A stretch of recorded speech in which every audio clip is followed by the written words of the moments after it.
Segundo Coríntios 1.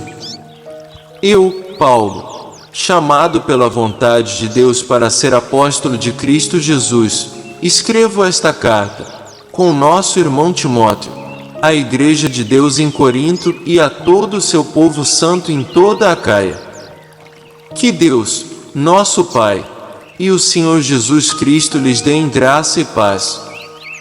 Louvado seja Deus, Pai de nosso Senhor Jesus Cristo, Pai misericordioso e Deus de todo encorajamento. Ele nos encoraja em todas as nossas aflições, para que, com o encorajamento que recebemos de Deus, possamos encorajar outros quando eles passarem por aflições. Pois, quanto mais sofrimento por Cristo suportarmos, mais encorajamento será derramado sobre nós por meio de Cristo. Mesmo quando estamos sobrecarregados de aflições, é para o encorajamento e a salvação de vocês. Pois, quando somos encorajados, certamente encorajaremos vocês, e então vocês poderão suportar pacientemente os mesmos sofrimentos que nós. Temos firme esperança de que, assim como vocês participam de nossos sofrimentos, também participarão de nosso encorajamento. Irmãos, queremos que saibam das aflições pelas quais passamos na província da Ásia. Fomos esmagados e oprimidos além da nossa capacidade de suportar, e pensamos que não sobreviveríamos. De fato, esperávamos morrer. Mas, como resultado, deixamos de confiar em nós mesmos e aprendemos a confiar somente em Deus, que ressuscita os mortos. Ele nos livrou do perigo mortal, e nos livrará outra vez. Nele depositamos nossa esperança, e Ele continuará a nos livrar. E vocês nos têm ajudado a orar por nós. Então muitos darão graças porque Deus, em sua bondade, respondeu a tantas orações feitas em nosso favor. Podemos dizer com certeza e com a consciência limpa que temos vivido em santidade e sinceridade dadas por Deus. Dependemos da graça divina, e não da sabedoria humana. É dessa forma que nos temos conduzido diante do mundo, e especialmente, em relação a vocês. Nossas cartas foram claras e objetivas, não havendo nada escrito nas entrelinhas ou que não conseguissem compreender. Espero que um dia vocês nos entendam plenamente, mesmo que não o façam agora. Então, no dia do Senhor Jesus, poderão se orgulhar de nós como nos orgulhamos de vocês. Porque eu estava tão certo de sua compreensão e confiança, queria abençoá-los duplamente visitando-os 2 vezes. Primeiro a caminho da Macedônia e depois ao voltar de lá. Então vocês poderiam me ajudar com minha viagem para a Judéia. Talvez vocês estejam se perguntando por que mudei de ideia. Será que faço meus planos de modo irresponsável? Será que sou como as pessoas do mundo, que dizem sim quando na verdade querem dizer não? Tão certo como Deus é fiel, nossa palavra a vocês não oscila entre sim e não. Pois Jesus Cristo, o Filho de Deus, não oscila entre sim e não. Foi a respeito dele que Silas, Timóteo e eu lhes falamos e, sendo ele o sim definitivo, ele sempre faz o que diz. Pois todas as promessas de Deus se cumpriram em Cristo com um alto e claro sim. E, por meio de Cristo, confirmamos isso, de modo que nosso amém se eleva a Deus para a sua glória. É Deus quem nos capacita e a vocês a permanecermos firmes em Cristo. Ele nos ungiu. e nos identificou como sua propriedade ao colocar em nosso coração o selo do Espírito, a garantia de tudo que Ele nos prometeu. Agora, invoco a Deus como testemunha de que foi para poupá-los que ainda não voltei a Corinto. Isso não significa que queremos controlar vocês, dizendo-lhes como exercer sua fé. Nosso desejo é trabalhar com vocês para que tenham alegria, pois é pela fé que permanecem firmes.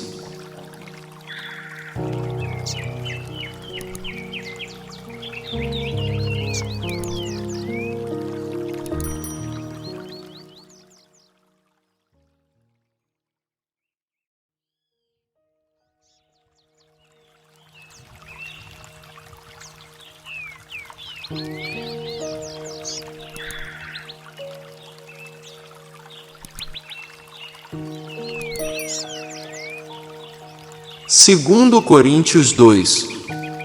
Por isso resolvi não entristecê-los com outra visita dolorosa. Pois, se eu lhes causar tristeza, quem me alegrará? Certamente não serão aqueles a quem entristeci. Esse foi o motivo de eu ter escrito como fiz, para que, quando eu for, não seja entristecido por aqueles que deveriam me alegrar. Sem dúvida, vocês sabem que minha alegria vem do fato de vocês estarem alegres. Escrevi aquela carta com grande angústia, com o coração aflito e muitas lágrimas. Minha intenção não era entristecê-los, mas mostrar-lhes quanto amo vocês. Não exagero quando digo que o homem que causou tantos problemas magoou não somente a mim, mas, até certo ponto, a todos vocês. A maioria de vocês se opôs a ele, e isso já foi castigo suficiente. Agora, porém, é hora de perdoá-lo e confortá-lo. Do contrário, pode acontecer de ele ser vencido pela tristeza excessiva. Peço, portanto, que reafirmem seu amor por ele. Eu lhes escrevi daquela forma para testá-los e ver se seguiriam todas as minhas instruções. Se vocês perdoam esse homem, eu também o perdoo. E, quando eu perdoo o que precisa ser perdoado, faço na presença de Cristo, em favor de vocês. Para que Satanás não tenha vantagem sobre nós, pois conhecemos seus planos malignos. Quando cheguei à cidade de Troade para anunciar as boas novas de Cristo, o Senhor me abriu uma porta de oportunidade. Contudo, não tive paz em meu espírito, pois meu querido irmão Tito ainda não havia chegado com notícias de vocês. Assim, despedi-me dos irmãos dali e fui à Macedônia para procurá-lo. Mas graças a Deus, que, em Cristo, sempre nos conduz triunfantemente. Agora, por nosso intermédio, Ele espalha o conhecimento de Cristo por toda a parte, como um doce perfume. Somos o aroma de Cristo que se eleva até Deus. Mas esse aroma é percebido de forma diferente por aqueles que estão sendo salvos e por aqueles que estão perecendo. Para os que estão perecendo, somos cheiro terrível de morte e condenação. Mas, para os que estão sendo salvos, somos perfume que dá vida. E quem está à altura de uma tarefa como essa? Não somos como muitos que fazem da palavra de Deus um artigo de comércio. Pregamos a palavra de Deus com sinceridade e com a autoridade de Cristo, sabendo que Deus nos observa.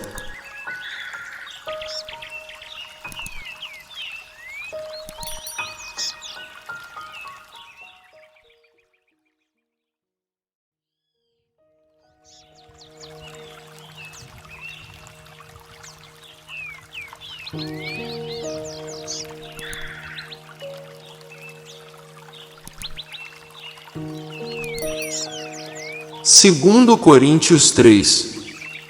Será que estamos começando a nos recomendar outra vez? Somos como aqueles que precisam entregar-lhes ou pedir-lhes cartas de recomendação. Vocês mesmos são nossa carta, escrita em nosso coração, para ser conhecida e lida por todos. Sem dúvida, vocês são uma carta de Cristo, que mostra os resultados de nosso trabalho em seu meio, escrita não com pena e tinta, mas com o Espírito do Deus vivo, e gravada não em tábuas de pedra, mas em corações humanos. Estamos certos disso tudo por causa da grande confiança que temos em Deus por meio de Cristo. Não que nos consideremos capazes de fazer qualquer coisa por conta própria, nossa capacitação vem de Deus. Ele nos capacitou para sermos ministros da nova aliança, não da lei escrita, mas do Espírito. A lei escrita termina em morte, mas o Espírito dá vida. O antigo sistema, com suas leis gravadas em pedra, terminava em morte, embora tivesse começado com tamanha glória que os israelitas não conseguiam olhar para o rosto de Moisés, por causa da glória que brilhava em seu rosto, ainda que esse brilho já estivesse se desvanecendo. Acaso não deveríamos esperar uma glória muito maior no novo sistema, que se baseia na obra do Espírito? Se o antigo sistema, que traz condenação, era glorioso, muito mais glorioso é o novo sistema, que nos torna justos diante de Deus. De fato, a glória do passado não era nada gloriosa em comparação com a glória magnífica de agora.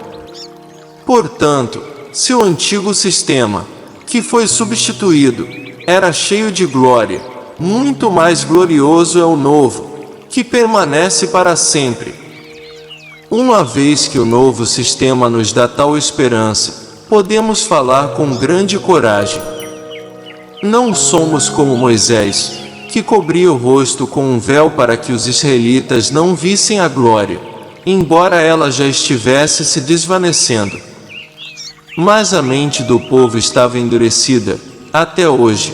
Toda vez que a antiga aliança é lida, o mesmo véu lhes cobre a mente, e esse véu só pode ser removido em Cristo. Até hoje, quando eles leem os escritos de Moisés, seu coração está coberto por esse véu. Contudo, sempre que alguém se volta para o Senhor, o véu é removido. Pois o Senhor é o Espírito, e onde está o Espírito do Senhor, ali há liberdade. Portanto, todos nós, dos quais o véu foi removido, podemos ver e refletir a glória do Senhor, e o Senhor, que é o Espírito, nos transforma gradativamente à sua imagem gloriosa, deixando-nos cada vez mais parecidos com Ele.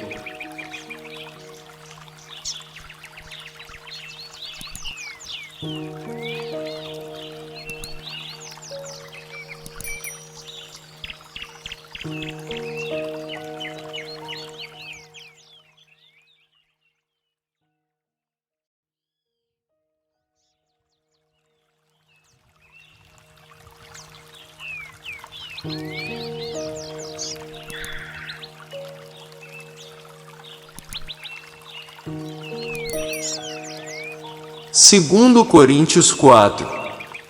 Portanto, visto que Deus, em sua misericórdia, nos deu a tarefa de ministrar nesse novo sistema, nunca desistimos. Rejeitamos todos os atos vergonhosos e métodos dissimulados. Não procuramos enganar ninguém nem distorcemos a palavra de Deus. Em vez disso, dizemos a verdade diante de Deus, e todos que são honestos sabem disso. Se as boas novas que anunciamos estão encobertas atrás de um véu, é apenas para aqueles que estão perecendo. O Deus deste mundo cegou a mente dos que não creem, para que não consigam ver a luz das boas novas, não entendendo esta mensagem a respeito da glória de Cristo, que é a imagem de Deus.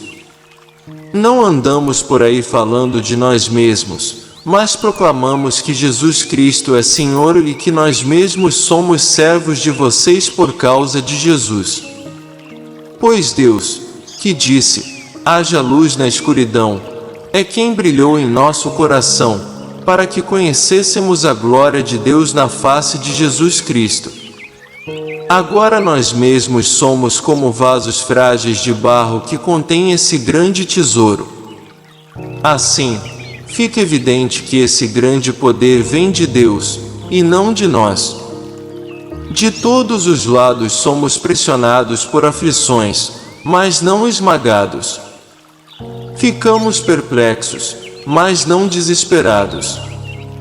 Somos perseguidos, mas não abandonados. Somos derrubados, mas não destruídos. Pelo sofrimento, nosso corpo continua a participar da morte de Jesus, para que a vida de Jesus também se manifeste em nosso corpo. Sim, vivemos sob constante perigo de morte, porque servimos a Jesus, para que a vida de Jesus se manifeste em nosso corpo mortal. Assim, enfrentamos a morte, mas isso resulta em vida para vocês. Continuamos a pregar porque temos o mesmo tipo de fé mencionada nas Escrituras. Creio em Deus, por isso falei. Sabemos que Deus, que ressuscitou o Senhor Jesus, também nos ressuscitará com Jesus e nos apresentará a Ele junto com vocês. Tudo isso é para o bem de vocês. E, à medida que a graça alcançar mais pessoas, haverá muitas ações de graças, e Deus receberá cada vez mais glória. Por isso, nunca desistimos. Ainda que nosso exterior esteja morrendo, nosso interior está sendo renovado a cada dia. Pois estas aflições pequenas e momentâneas que agora enfrentamos produzem para nós uma glória que pesa mais que todas as angústias e durará para sempre.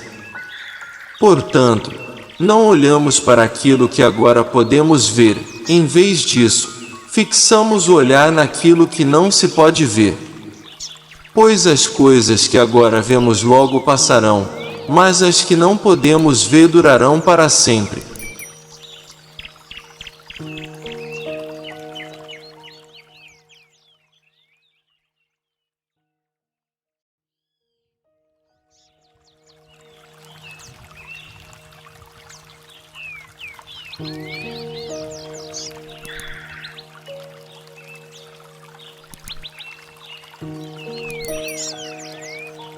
Segundo Coríntios 5. Sabemos que, quando nosso corpo terreno, esta tenda em que vivemos, se desfizer, teremos um corpo eterno, uma casa no céu feita para nós pelo próprio Deus, e não por mãos humanas. Na tenda terrena, gememos e desejamos ansiosamente nos vestir com nosso lar celestial, como se fosse uma roupa nova. Porque de fato nos vestiremos com um corpo celestial, e não ficaremos despidos. Enquanto vivemos nesta tenda que é o corpo terreno, gememos e suspiramos, mas isso não significa que queremos ser despidos. Na verdade, queremos vestir nosso corpo novo, para que este corpo mortal seja engolido pela vida. Deus nos preparou para isso, e como garantia, nos deu o Espírito. Portanto, temos sempre confiança, apesar de sabermos que, enquanto vivemos neste corpo, não estamos em nosso lar com o Senhor. Porque vivemos por fé, e não pelo que vemos. Sim, temos confiança absoluta e preferíamos deixar este corpo terreno, pois então estaríamos em nosso lar com o Senhor. Assim, quer estejamos neste corpo, quer o deixemos, nosso objetivo é agradar ao Senhor. Pois todos nós teremos de comparecer diante do tribunal de Cristo, para que cada um receba o que merecer pelo bem ou pelo mal que tiver feito neste corpo terreno. Assim, conhecendo o temor ao Senhor, procuramos persuadir outros. Deus sabe que somos sinceros, e espero que vocês também o saibam. Estamos mais uma vez nos recomendando a vocês. Nada disso. Estamos apenas lhes dando motivos para que se orgulhem de nós, a fim de que possam responder àqueles que se orgulham nas aparências, e não no coração. Se parecemos loucos, é para dar glória a Deus, e se mantemos o juízo, é para o bem de vocês. De qualquer forma, o amor de Cristo nos impulsiona. Porque cremos que Ele morreu por todos, também cremos que todos morreram. Ele morreu por todos, para que os que recebem sua nova vida não vivam mais para si mesmos, mas para Cristo, que morreu e ressuscitou por eles. Portanto, não avaliamos mais ninguém do ponto de vista humano. Em outros tempos, pensávamos em Cristo apenas do ponto de vista humano, mas agora o conhecemos de modo bem diferente. Logo, todo aquele que está em Cristo se tornou nova criação. A velha vida acabou, e uma nova vida teve início. E tudo isso vem de Deus, aquele que nos trouxe de volta para si por meio de Cristo e nos encarregou de reconciliar outros com Ele. Pois, em Cristo, Deus estava reconciliando consigo o mundo, não levando mais em conta os pecados das pessoas. E Ele nos deu esta mensagem maravilhosa de reconciliação. Agora, portanto, somos embaixadores de Cristo. Deus faz seu apelo por nosso intermédio. Falamos em nome de Cristo quando dizemos: reconciliem-se com Deus. Pois Deus fez de Cristo, aquele que nunca pecou, a oferta por nosso pecado, para que por meio dele fossemos declarados justos diante de Deus.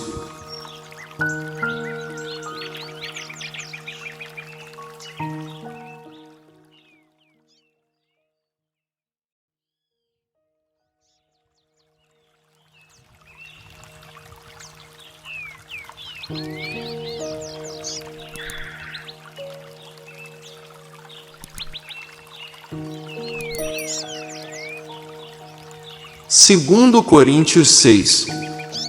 Como cooperadores de Deus, suplicamos a vocês que não recebam em vão a graça de Deus. Pois Deus diz: no tempo certo, eu ouvi, no dia da salvação, eu lhe dei socorro. De fato, agora é o tempo certo. Hoje é o dia da salvação. Vivemos de forma que ninguém tropece por nossa causa, nem tenha motivo para criticar nosso ministério. Em tudo o que fazemos, mostramos que somos verdadeiros servos de Deus. Suportamos pacientemente aflições, privações e calamidades de todo tipo. Fomos espancados e encarcerados, enfrentamos multidões furiosas, trabalhamos até a exaustão, suportamos noites sem dormir e passamos fome. Mostramos quem somos por nossa pureza, nosso entendimento, nossa paciência e nossa bondade, pelo Espírito Santo que vive em nós e por nosso amor sincero. Proclamamos a verdade fielmente, e o poder de Deus opera em nós. Usamos as armas da justiça, com a mão direita para atacar e com a mão esquerda para defender. Servimos quer as pessoas nos honrem, quer nos desprezem, quer nos difamem, quer nos elogiem. Somos chamados de impostores, apesar de sermos honestos. Somos tratados como desconhecidos, embora sejamos bem conhecidos. Vivemos à beira da morte, mas ainda estamos vivos. Fomos espancados, mas não mortos. Nosso coração se entristece, mas sempre temos alegria. Somos pobres, mas enriquecemos a muitos outros. Não possuímos nada e, no entanto, temos tudo. Queridos coríntios, Falamos a vocês com toda honestidade e lhes abrimos o coração. Não falta amor da nossa parte, mas vocês nos negaram seu afeto. Peço que retribuam esse amor como se fossem meus próprios filhos. Abram o coração para nós. Não se ponham em julgo desigual com os descrentes. Como pode a justiça ser parceira da maldade? Como pode a luz conviver com as trevas? Que harmonia pode haver entre Cristo e o diabo? Como alguém que crê pode se ligar a quem não crê? E que união pode haver entre o templo de Deus e os ídolos? Pois somos o templo do Deus vivo. Como ele próprio disse, habitarei e andarei no meio deles. Serei o seu Deus, e eles serão o meu povo. Portanto, afastem-se e separem-se deles, diz o Senhor. Não toquem em coisas impuras, e eu os receberei. Eu serei seu pai, e vocês serão meus filhos e minhas filhas, diz o Senhor Todo-Poderoso.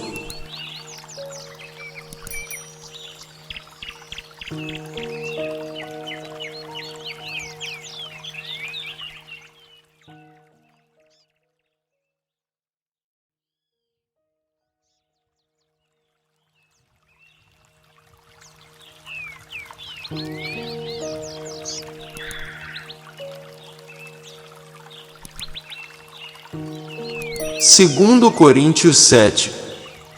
Amados, visto que temos essas promessas, purifiquemo-nos de tudo que contamina o corpo ou o espírito, tornando-nos cada vez mais santos porque tememos a Deus. Peço-lhes que abram o coração para nós. Não prejudicamos ninguém, nem desencaminhamos ninguém, nem nos aproveitamos de ninguém. Não digo isso para condená-los.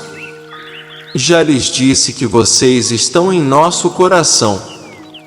Estamos juntos, seja para morrer, seja para viver.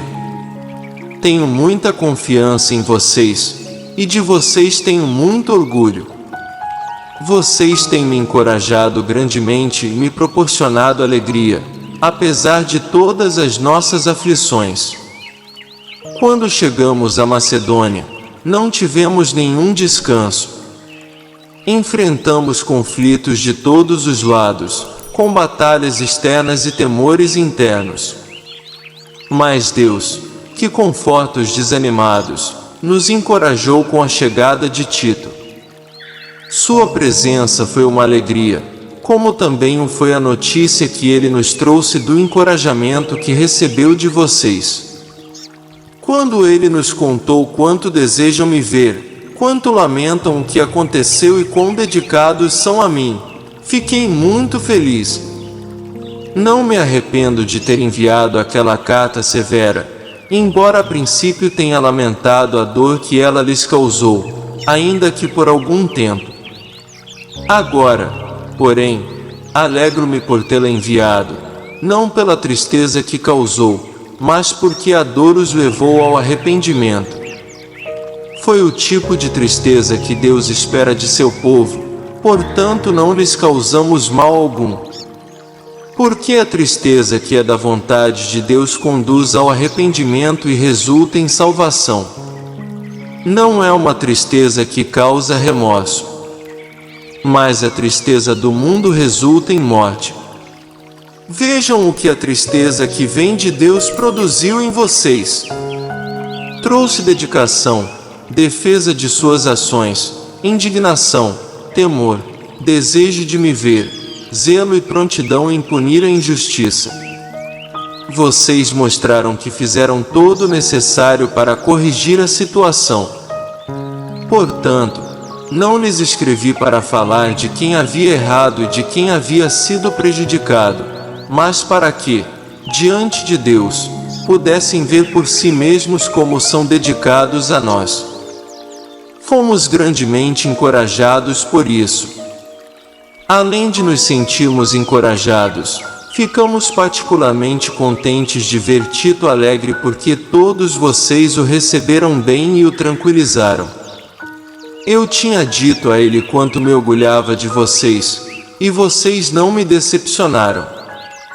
Sempre lhes disse a verdade, e ficou provado que eu tinha razão ao elogiá-los. Ele os estima ainda mais quando se lembra de como todos vocês lhe obedeceram e o receberam bem, com temor e profundo respeito. Fico muito feliz por poder ter plena confiança em vocês.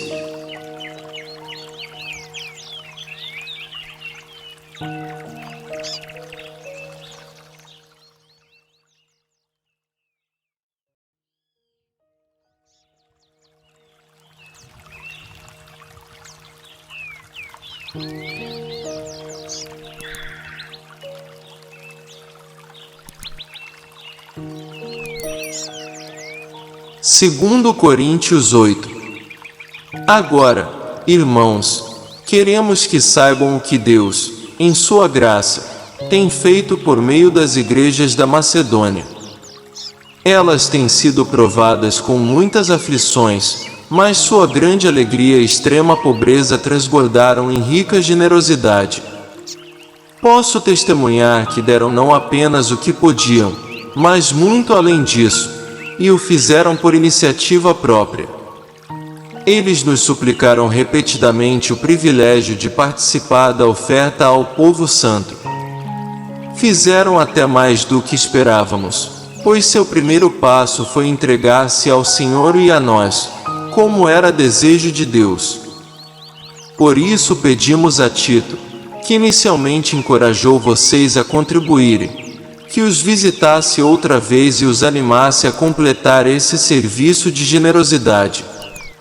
Visto que vocês se destacam em tantos aspectos, na fé, nos discursos eloquentes, no conhecimento, no entusiasmo e no amor que receberam de nós, queríamos que também se destacassem no generoso ato de contribuir. Não estou ordenando que o façam, mas sim testando a sinceridade de seu amor ao compará-lo com a dedicação de outros. Vocês conhecem a graça de nosso Senhor Jesus Cristo. Embora fosse rico, por amor a vocês ele se fez pobre, para que por meio da pobreza dele vocês se tornassem ricos. Este é meu conselho. Seria bom que terminassem o que começaram há um ano, quando foram os primeiros a querer contribuir e a efetivamente fazê-lo. Assim, completem o que começaram. Que a boa vontade demonstrada no princípio seja igualada, agora, por sua contribuição. Doem proporcionalmente aquilo que possuem. Tudo o que derem será aceitável, desde que o façam de boa vontade, de acordo com o que têm, e não com o que não têm. Não que sua contribuição deva facilitar a vida dos outros e dificultar a de vocês. Quero dizer apenas que deve haver igualdade. No momento, vocês têm fartura e podem ajudar os que passam por necessidades. Em outra ocasião, eles terão fartura e poderão compartilhar com vocês quando for necessário. Assim, haverá igualdade. Como dizem as Escrituras, para aqueles que muito recolheram nada sobrou, e para aqueles que pouco recolheram nada faltou.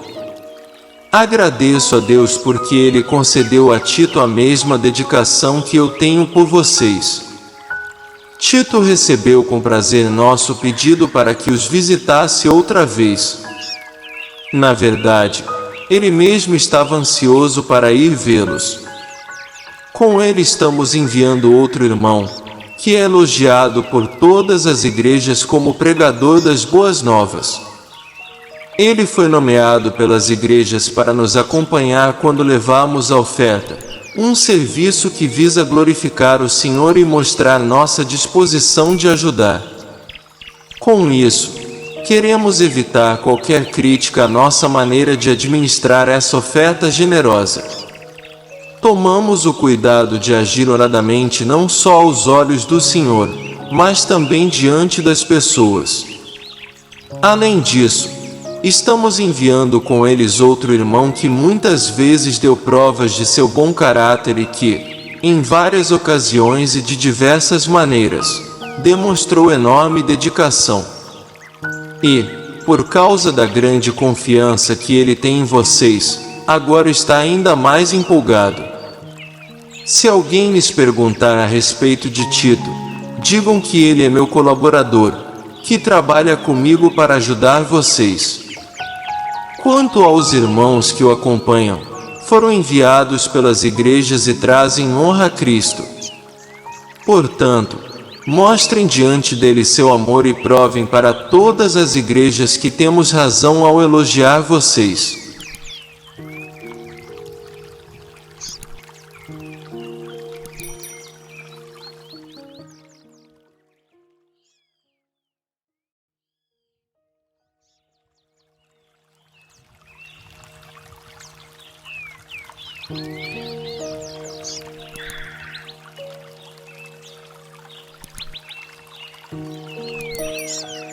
Segundo Coríntios 9.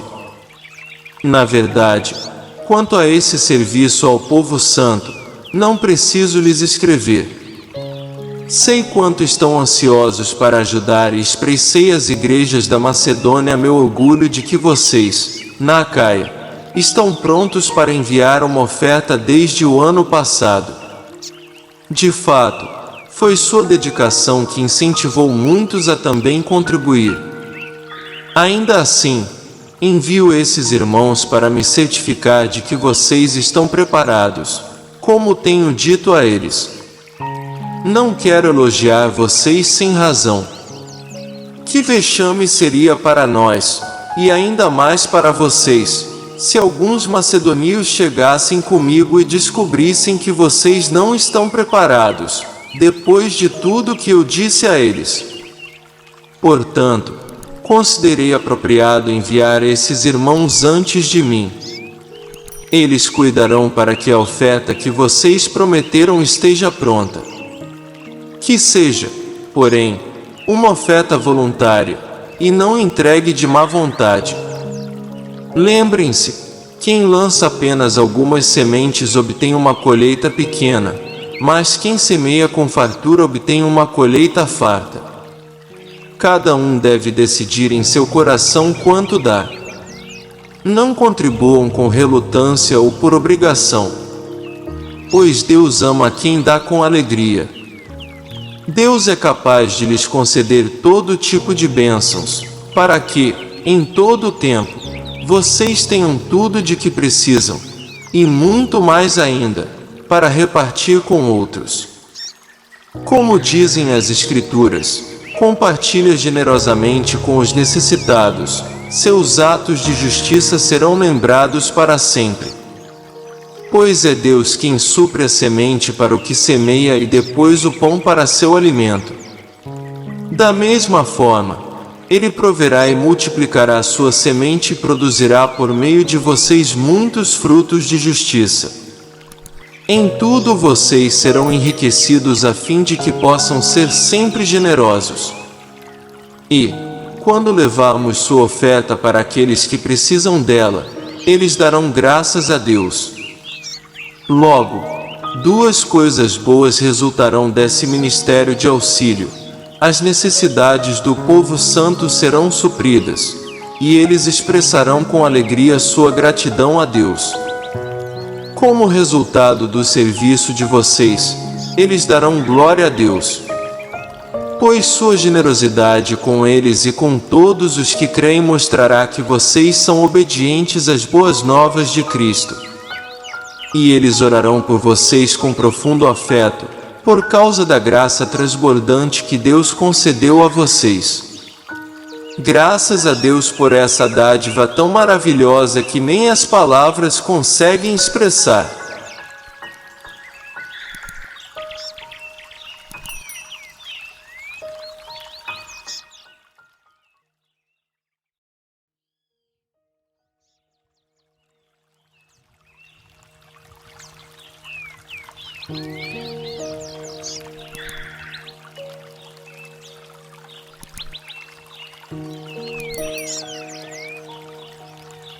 Segundo Coríntios 10. Agora eu, Paulo, apelo a vocês com a mansidão e a bondade de Cristo, mesmo ciente de que vocês me consideram fraco pessoalmente e duro apenas à distância, quando lhes escrevo. Pois bem, suplico-lhes que, quando eu for visitá-los, não precise ser duro com aqueles que pensam que agimos segundo motivações humanas. Embora sejamos humanos, não lutamos conforme os padrões humanos. Usamos as armas poderosas de Deus, e não as armas do mundo, para derrubar as fortalezas do raciocínio humano e acabar com os falsos argumentos. Destruímos todas as opiniões arrogantes que impedem as pessoas de conhecer a Deus. Levamos cativo todo pensamento rebelde e o ensinamos a obedecer a Cristo. E, depois que vocês se tornarem inteiramente obedientes, estaremos prontos para punir todos que insistirem em desobedecer. Vocês se preocupam apenas com o que é aparente. Aqueles que afirmam pertencer a Cristo devem reconhecer que pertencemos a Cristo tanto quanto eles. Pode parecer que estou me orgulhando além do que deveria da autoridade que o Senhor nos deu, mas nossa autoridade visa edificar vocês, e não destruí-los. Portanto, não me envergonharei de usá-la. Não é minha intenção assustar vocês com minhas cartas. Pois alguns dizem, as cartas de Paulo são exigentes e enérgicas, mas em pessoa ele é fraco e seus discursos de nada valem. Essa gente deveria perceber que, quando estivermos presentes em pessoa, nossas ações serão tão enérgicas quanto aquilo que dizemos à distância, em nossas cartas. Não nos atreveríamos a nos classificar como esses indivíduos nem a nos comparar com eles, que se julgam tão importantes. Ao se compararem apenas uns com os outros, usando a si mesmos como medida, só mostram como são ignorantes. Não nos orgulharemos do que se fez fora de nosso campo de autoridade. Antes, nos orgulharemos apenas do que aconteceu dentro dos limites da obra que Deus nos confiou, que inclui nosso trabalho com vocês. Quando afirmamos ter autoridade sobre vocês, não ultrapassamos esses limites, pois fomos os primeiros a chegar até vocês com as boas novas de Cristo. Também não nos orgulhamos do trabalho realizado por outros nem assumimos o crédito por ele. Pelo contrário, esperamos que sua fé cresça de tal modo que se ampliem os limites de nosso trabalho entre vocês. Então poderemos anunciar as boas novas em outros lugares, para além de sua região, onde ninguém esteja trabalhando. Assim, ninguém pensará que estamos nos orgulhando do trabalho feito em território de outros. Como dizem as Escrituras, quem quiser orgulhar-se, orgulhe-se somente no Senhor. Quando alguém elogia a si mesmo, esse elogio não tem valor algum. O importante mesmo é ser aprovado pelo Senhor.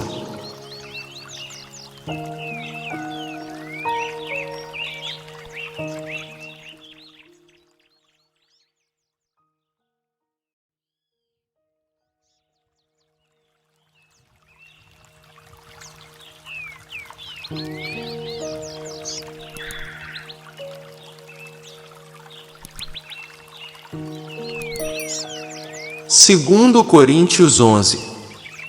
Espero que vocês suportem um pouco mais de minha insensatez. Por favor, continuem a ser pacientes comigo, pois o cuidado que tenho com vocês vem do próprio Deus. Eu os prometi como noiva pura um único marido, Cristo. No entanto, temo que sua devoção pura e completa a Cristo seja corrompida de algum modo, como Eva foi enganada pela astúcia da serpente. Vocês aceitam de boa vontade o que qualquer um lhes diz, mesmo que anunciem um Jesus diferente daquele que lhes anunciamos, ou um espírito diferente daquele que vocês receberam, ou boas novas diferentes daquelas em que vocês creram. Contudo, não me considero em nada inferior aos tais superapóstolos que ensinam essas coisas. Posso não ter a técnica de um grande orador, mas não me falta conhecimento. Deixamos isso bem claro a vocês de todas as formas possíveis. Será que fiz mal quando me humilhei e os honrei anunciando-lhes as boas novas de Deus sem esperar nada em troca? Para servir vocês sem lhes ser pesado, tomei contribuições de outras igrejas que eram mais pobres que vocês. E, quando estive com vocês e não tinha o suficiente para me sustentar, não fui um peso para ninguém, pois os irmãos que vieram da Macedônia trouxeram tudo de que eu precisava. Nunca fui um peso para vocês, e nunca serei. Tão certo como a verdade de Cristo está em mim, ninguém em toda a Acaia jamais me impedirá de me orgulhar disso. Por quê? Porque não os amo. Deus sabe quanto os amo. Assim, continuarei a fazer o que sempre tenho feito. Com isso, frustrarei aqueles que procuram uma oportunidade de se orgulhar de realizar um trabalho como o nosso. Esses indivíduos são falsos apóstolos, obreiros enganosos disfarçados de apóstolos de Cristo. Mas não me surpreendo. Até mesmo Satanás se disfarça de anjo de luz. Portanto, não é de admirar que seus servos também finjam ser servos da justiça. No fim, receberão o castigo que suas obras merecem. Volto a dizer, não pensem que sou insensato, mas, se o fizerem, aceitem-me como insensato, para que eu também me orgulhe um pouco. Não expresso esse meu orgulho como algo que vem do Senhor, mas como um insensato faria. Uma vez que outros se orgulham de suas realizações humanas, farei o mesmo. Afinal, vocês se consideram sábios, mas suportam de boa vontade os insensatos. Aceitam que outros os escravizem, devorem seus bens, se aproveitem de vocês, os menosprezem e lhes batam no rosto. Envergonho-me de dizer que fomos fracos demais para agir desse modo. Em qualquer coisa que eles se atrevem a se orgulhar, mais uma vez falo como insensato, eu também me atrevo. Eles são hebreus. Eu também sou. São israelitas. Eu também sou. São descendentes de Abraão. Eu também sou. São servos de Cristo. Sei que dou a impressão de estar louco, mas digo que tenho servido muito mais. Trabalhei com mais dedicação, fui encarcerado com mais frequência. Perdi a conta de quantas vezes fui açoitado. Em várias ocasiões, enfrentei a morte. 5 vezes recebi dos líderes judeus os 39 açoites. 3 vezes fui golpeado com varas. Fui apedrejado uma vez. 3 vezes sofri naufrágio. Certa ocasião, passei uma noite e um dia no mar, à deriva. Realizei várias jornadas longas. Enfrentei perigos em rios e com assaltantes. Enfrentei perigos de meu próprio povo, bem como dos gentios. Enfrentei perigos em cidades, em desertos e no mar. Enfrentei perigos por causa de homens que se diziam irmãos, mas não eram. Tenho trabalhado arduamente, horas a fio, e passei muitas noites sem dormir. Passei fome e senti sede, e muitas vezes fiquei em jejum. Tremi de frio por não ter roupa suficiente para me agasalhar. Além disso tudo, sobre mim pesa diariamente a preocupação com todas as igrejas. Quem está fraco, que eu também não sinta fraqueza. Quem se deixa levar pelo caminho errado, que a indignação não me consuma. Portanto, se devo me orgulhar, prefiro que seja das coisas que mostram como sou fraco. Deus, o Pai de nosso Senhor Jesus, que é digno de louvor eterno, sabe que não estou mentindo. Quando estava em Damasco, o governador sob o rei Aretas pôs guardas às portas da cidade para me capturar. Para escapar dele, tive de ser baixado num cesto grande, de uma janela no muro da cidade.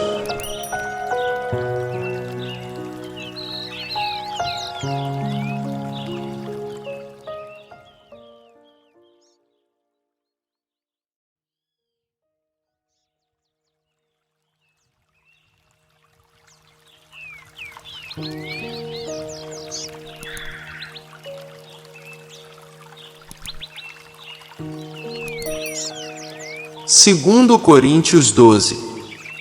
É necessário prosseguir com meus motivos de orgulho. Mesmo que isso não me sirva de nada, vou lhes falar agora das visões e revelações que recebi do Senhor. Conheço um homem em Cristo que, há 14 anos, foi arrebatado ao terceiro céu. Se foi no corpo ou fora do corpo, não sei, só Deus o sabe. Sim, somente Deus sabe se foi no corpo ou fora do corpo. Mas eu sei que tal homem foi arrebatado ao paraíso e ouviu coisas tão maravilhosas que não podem ser expressas em palavras, coisas que a nenhum homem é permitido relatar. Da experiência desse homem eu teria razão de me orgulhar, mas não o farei. Na verdade, minhas fraquezas são minha única razão de orgulho. Se quisesse me orgulhar, não seria insensato de fazê-lo, pois estaria dizendo a verdade. Mas não o farei, pois não quero que ninguém me dê crédito além do que pode ver em minha vida ou ouvir em minha mensagem. Ainda que eu tenha recebido revelações tão maravilhosas. Portanto, para evitar que eu me tornasse arrogante, foi-me dado um espinho na carne, um mensageiro de Satanás para me atormentar e impedir qualquer arrogância. Em 3 ocasiões, supliquei ao Senhor que o removesse. Mas ele disse: minha graça é tudo de que você precisa. Meu poder opera melhor na fraqueza. Portanto, agora fico feliz de me orgulhar de minhas fraquezas, para que o poder de Deus opere por meu intermédio. Por isso aceito com prazer fraquezas, insultos, privações, perseguições e aflições que sofro por Cristo. Pois, quando sou fraco, então é que sou forte. Vocês me obrigaram a agir como insensato. Vocês é que deveriam me elogiar, pois, embora eu nada seja, não sou inferior a esses superapóstolos. Quando estive com vocês, certamente dei provas de que sou apóstolo, pois com grande paciência realizei sinais, maravilhas e milagres entre vocês. A única coisa que não fiz, e que faço nas outras igrejas, foi me tornar um peso para vocês. Perdoem-me por essa injustiça. Agora irei visitá-los pela 3ª vez e não serei um peso para vocês. Não quero seus bens, quero vocês. Afinal, os filhos não ajuntam riquezas para os pais. Ao contrário, são os pais que ajuntam riquezas para os filhos. Por vocês, de boa vontade me desgastarei e gastarei tudo o que tenho, embora pareça que, quanto mais eu os ame, menos vocês me amam. Talvez reconheçam que não fui um peso para vocês, mas pensem que, mesmo assim, fui astuto e usei de artimanhas para tirar proveito de vocês. Mas como? Algum dos homens que lhes enviei se aproveitou de vocês. Quando insisti com Tito para que fosse visitá-los e enviei com ele outro irmão, por acaso Tito os explorou? Não temos nós o mesmo espírito e andamos nos passos um do outro, agindo do mesmo modo? Talvez vocês pensem que estamos apresentando desculpas. Não é verdade. Dizemos tais coisas como servos de Cristo, tendo Deus como testemunha. Tudo o que fazemos, amados, é para fortalecê-los. Pois temo que, ao visitá-los, não goste daquilo que encontrarei e vocês não gostem de minha reação. Temo que encontre brigas, inveja, ira, egoísmo, calúnia, intrigas, arrogância e desordem. Sim, temo que, ao visitá-los outra vez, Deus me humilhe diante de vocês e eu venha me entristecer porque muitos de vocês não abandonaram os pecados que cometiam no passado e não se arrependeram de sua impureza, sua imoralidade sexual e seu anseio por prazeres sensuais.